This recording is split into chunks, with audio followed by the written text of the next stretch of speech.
5 choses qui se sont passées après la mort de Jésus. Numéro 1. Il y a eu un tremblement de terre. Il y a eu une réponse de la création à la mort de Jésus. Nous lisons que la terre a tremblé et que le rocher s'est fendu. La nature elle-même a été secouée par la mort du Fils de Dieu. Matthieu déclare d'abord que la terre a tremblé et que les rochers se sont fendus. Ce langage implique qu'il s'agit d'une réaction terrestre significative aux événements divins sur la croix. Numéro 2. Les tombeaux se sont ouverts. Matthieu enregistre ensuite un incident que l'on ne trouve dans aucun des autres évangiles. Les tombeaux se sont ouverts et beaucoup de corps des saints, le peuple de Dieu qui s'était endormi dans la mort, ont été ressuscités. Après leur résurrection, ils sont sortis des tombeaux, sont entrés dans la sainte ville de Jérusalem et sont apparus à beaucoup. Matthieu 27, 52-53. Les tremblements de terre peuvent endommager les tombes car elles étaient taillées dans la pierre. La résurrection des corps ne peut être attribuée qu'à l'action directe de Dieu, ce qui implique qu'il est derrière le tremblement de terre. Étant donné les caractéristiques géologiques de la Palestine, qui reposent sur une importante faille sismique, un tremblement de terre ne serait pas un événement inhabituel, mais combiné avec les roches conduisant à l'ouverture des tombes, c'est un autre témoignage significatif de la crucifixion de Jésus. Un autre tremblement de terre sera bientôt le témoin d'un événement divin encore plus significatif, la résurrection de Jésus.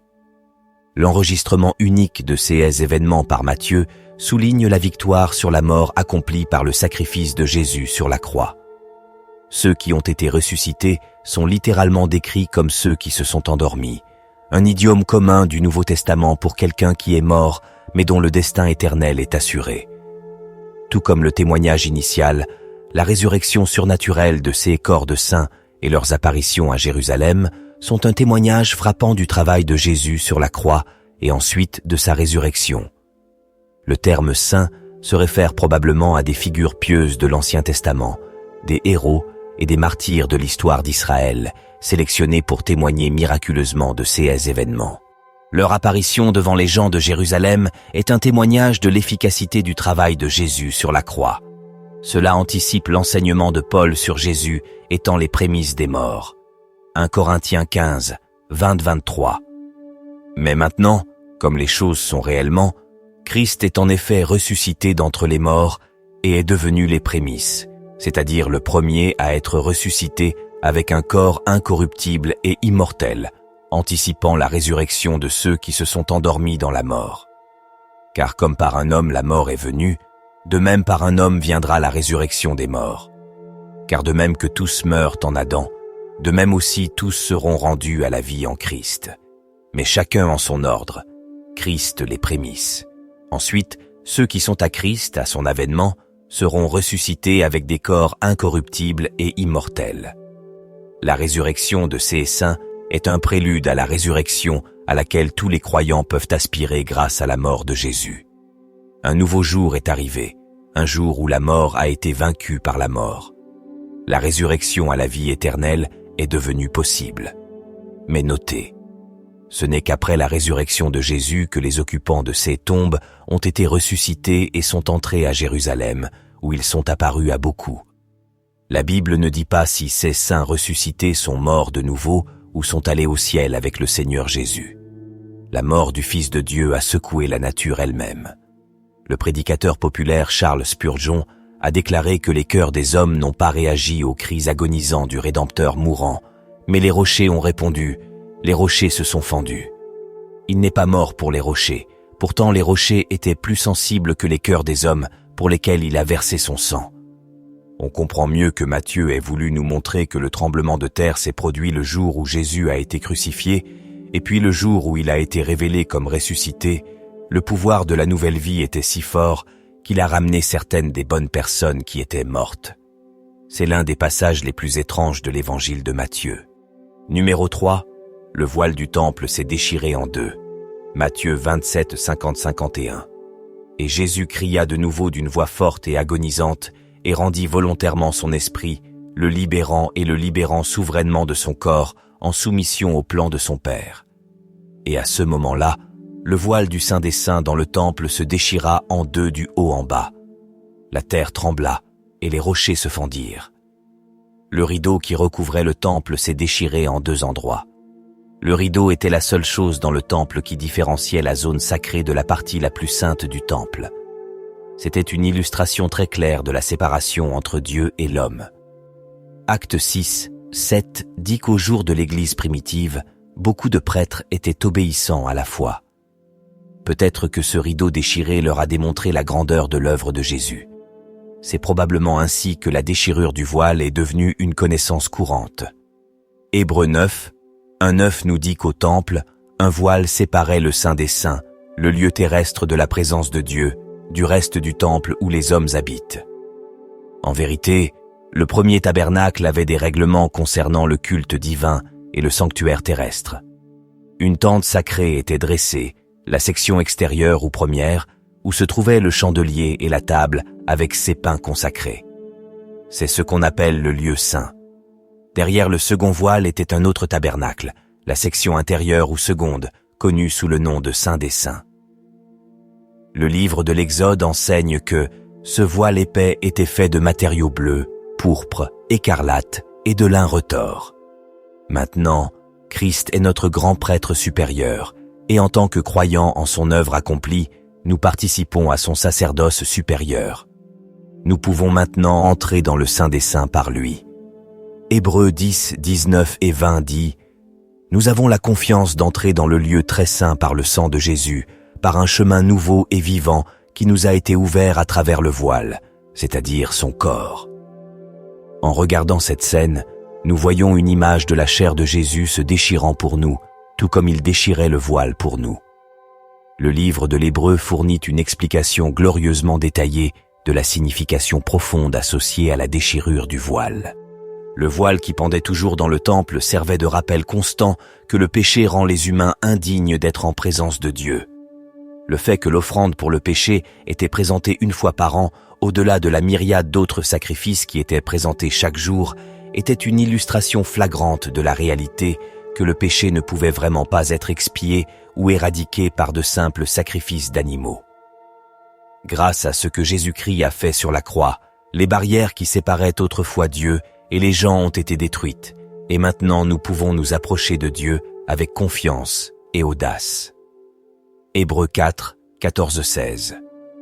Puisque nous avons un grand souverain sacrificateur qui a traversé les cieux, Jésus, le Fils de Dieu, tenons fermement notre confession de foi. Car nous n'avons pas un souverain sacrificateur qui ne puisse pas sympathiser avec nos faiblesses, mais un qui a été tenté de toutes les manières comme nous, sans commettre de péché. Approchons-nous donc du trône de grâce avec confiance, afin de recevoir miséricorde et de trouver grâce pour nous aider dans le moment du besoin. Le corps de Jésus a été déchiré, et le voile aussi, chacun signifiant que maintenant nous pouvons nous approcher hardiment de Dieu. Nous avons un grand prêtre qui préside aux cours célestes pour s'assurer que le croyant a un accès total. Au moment où Christ est mort, le rideau tissé épais séparant les 2 pièces principales du temple a été déchiré par une main invisible du haut en bas. La mort du Fils de Dieu a également été accompagnée de tremblements massifs dans le monde naturel, comme s'il y avait une sorte de connexion émotionnelle entre la création inanimée et celui qui l'a créée. Numéro 4. Il y avait des ténèbres sur toute la terre. Matthieu 27, 45. Depuis la 6e heure, midi, il y avait des ténèbres sur toute la terre jusqu'à la 9e heure. Il y avait une épaisse obscurité sur toute la terre. Maintenant, l'écriture s'est accomplie Amos 8, 9. Et il arrivera en ce jour-là, dit le Seigneur Dieu, que je ferai descendre le soleil à midi et je couvrirai de ténèbres la terre en plein jour. Souvent, Christ était demandé un signe du ciel et maintenant ils en avaient un, mais tel qu'il signifiait la cécité de leurs yeux. À ce moment-là de l'après-midi, il serait midi et l'obscurité continuerait jusqu'à la 9e heure, ce qui serait 15 heures. Cette obscurité surnaturelle est apparue lorsque le soleil était à son plus brillant. Comme la lune était pleine, elle ne pouvait pas avoir été créée par une éclipse, car elle ne peut pas s'interposer entre la terre et le soleil lorsqu'elle est pleine. L'intervention rapide de Dieu a non seulement provoqué ces ténèbres, mais les connaissances astronomiques étaient rudimentaires à l'époque. La créature ne pouvait pas souiller l'erreur devant son Créateur. Par conséquent, le soleil a retiré ses rayons pour ne pas être témoin des actes des méchants. Les ténèbres survenant à un moment critique peuvent signifier plusieurs choses. Tout d'abord, les ténèbres étaient associées dans l'Antiquité au deuil. Les ténèbres étaient également associées à la mort de grands hommes. Les lecteurs gentils et juifs pouvaient comprendre les ténèbres comme un signe cosmique accompagnant la mort d'un roi. De plus, les ténèbres étaient un signe du jugement de Dieu. Les tombeaux se sont ouverts et beaucoup de corps des saints, le peuple de Dieu qui s'était endormi dans la mort, ont été ressuscités et, sortant des tombeaux après leur résurrection, ils sont entrés dans la sainte ville de Jérusalem et sont apparus à beaucoup. Numéro 5. Le soldat supervisant l'exécution réalisa qu'il était innocent. Maintenant, le centurion et ceux avec lui qui gardaient Jésus virent le tremblement de terre et les choses qui se passaient, furent terriblement effrayés et remplis d'admiration, dirent « Vraiment, celui-ci était le Fils de Dieu. » Matthieu 27, 53-54. C'était le travail d'un centurion de veiller à ce que la crucifixion soit correctement effectuée et sans complications. Il était généralement responsable d'une centaine de soldats. Au moment de la crucifixion, il était un soldat de carrière dont le courage et l'intelligence l'ont aidé à gravir les échelons. Il serait un soldat de l'ordre le plus élevé. Il devait être à la fois froid et efficace pour réussir à ce poste. Cet homme devait suivre les ordres de ses supérieurs. La scène de la crucifixion de Jésus était si remarquable que même un centurion romain endurci a reconnu que c'était le Fils de Dieu. Cette réalisation signifiait que Jésus était innocent du crime pour lequel il était sur la croix. Le centurion a dû ressentir un mélange d'émotions. Il venait de réaliser qu'il avait supervisé la crucifixion d'un homme innocent. Ce n'étaient pas les mots chuchotés d'un jeune soldat effrayé ou les paroles tremblantes d'un conscrit facilement manipulé. Ce sont les conclusions d'un vétéran aguerri, un homme qui avait regardé d'innombrables hommes souffrir des fins horribles et était responsable de les mener à la mort. Ce centurion était bien conscient de la forte condamnation des chefs religieux juifs qui avaient mis Jésus sur la croix pour blasphème. Son commandant en chef, Ponce Pilate, avait confirmé la condamnation de Jésus pour avoir fait cette affirmation. Mais il rejette la condamnation et déclare la revendication de Jésus. Pourquoi ? Parce que les arguments en faveur de Christ étaient accablants. Bien qu'il ait sans aucun doute supervisé de nombreuses crucifixions, cette exécution était différente. Qu'a-t-il vu ? Diverses scènes des événements de l'arrestation, du procès et de la crucifixion de Jésus combinées en une déclaration convaincante. Il aurait pu s'agir de la réponse de Jésus à l'injustice qu'il était obligé de subir aux mains de ses compatriotes à travers l'arrestation et les procès. Cela aurait pu être la réponse de Jésus à la torture qu'il a subie aux mains du centurion et de ses hommes. On pourrait penser à la dignité avec laquelle Jésus a répondu à la foule en colère, réclamant son sang, comme un mouton silencieux devant son abattage. L'Écriture ne rapporte aucune réponse de Jésus aux cris de la foule. Marc 15, 11. Mais les grands prêtres excitèrent la foule pour qu'ils leur relâchent Barabbas à leur place. Pilate répondit de nouveau, « Alors que dois-je faire de celui que vous appelez le roi des Juifs ?» Ils crièrent de plus belle, « Crucifie-le !» Mais Pilate demande, « Pourquoi ? Quel mal a-t-il fait ?» Mais ils crièrent encore plus fort, « Crucifie-le !»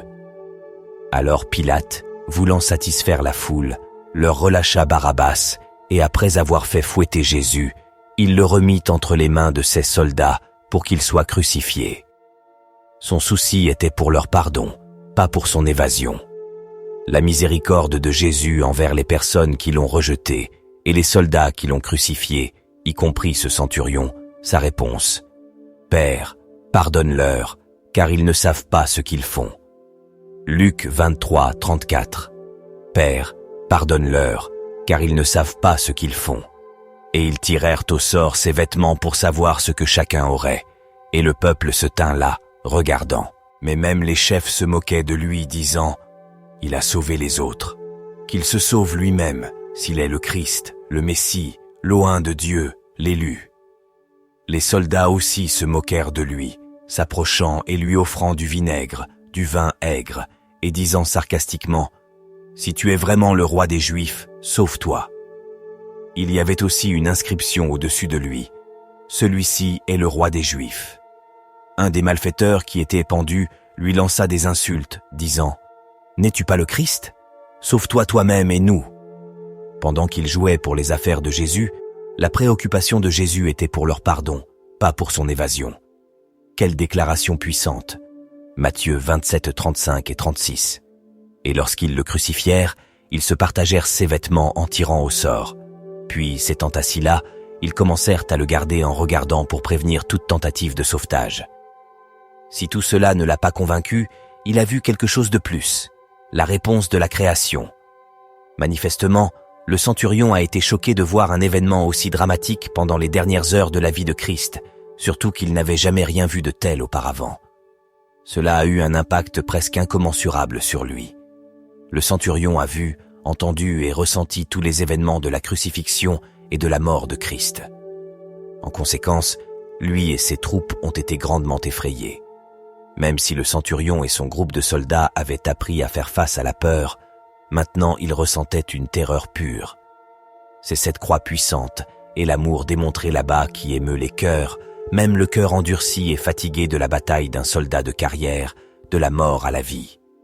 Un vieux dicton dit « Le sol est toujours plat au pied de la croix ». C'était ainsi au 1er siècle, et c'est toujours le cas aujourd'hui. Le pied de la croix est l'endroit où tout le monde, pauvre et riche, trouve un terrain d'entente pour s'agenouiller et embrasser le Christ qui est mort pour eux. « Vraiment, c'est le Fils de Dieu », s'est exclamé le centurion, l'homme dur, expérimenté, le voyou de guerre, celui qui est habitué à voir la mort et la destruction. Après avoir vu Jésus mourir, il n'y avait aucun doute dans son esprit que Jésus était le Fils de Dieu. C'était le genre de déclaration qui venait d'un cœur changé, d'une révélation divine. C'était un témoignage puissant qui a ébranlé le monde de l'époque.